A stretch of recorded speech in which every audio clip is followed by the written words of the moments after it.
The Barber of Seville is a 1944 animation, obviously based on the opera The Barber of Seville, but this one is starring Woody Woodpecker. This is a Walter Lantz Productions film, and Woody Woodpecker decides to go and get himself a haircut, and he's getting a victory haircut. This was released in 1944, of course, and the barber is not there.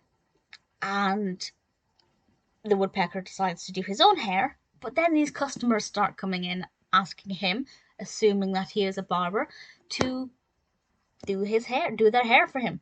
And straight away you can tell that he should have said, "No, I'm not the barber," but of course he's been caught doing his own hair. He's been caught in the shop. I don't know why the shop was open, but he's been caught in there regardless. He decides to go along with it.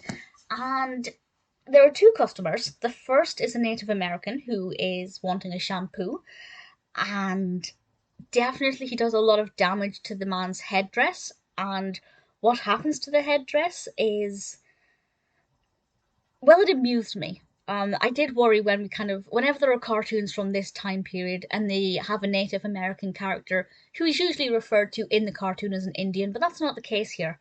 I do think, are they going to push the boundaries a bit? But a little bit of stereotyping, but it could have been worse. Let's leave it at that.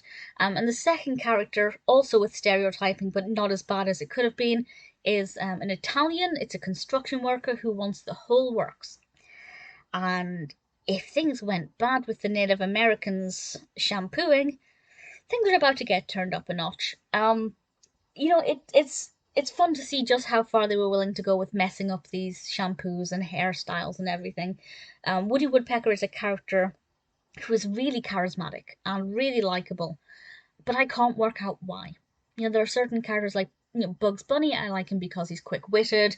Donald Duck, I like him because his temper is hilarious. I like Woody Woodpecker, and I can't put my finger on why. So if you like Woody Woodpecker and you know why, please let me know, because I'd like to know why I like this character. But there's just something about him that's quite endearing, and he works very well. And it's great to see him performing.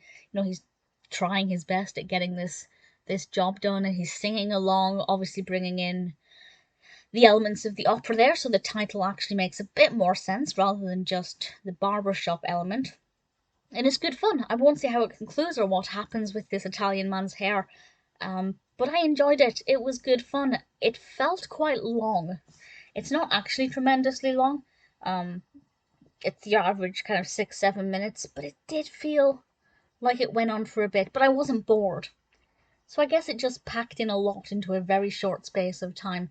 The delivery was good, the concept was fascinating, the pacing was, well, as I said, it felt like it took forever, but I enjoyed it still, so it seemed to pack a lot in.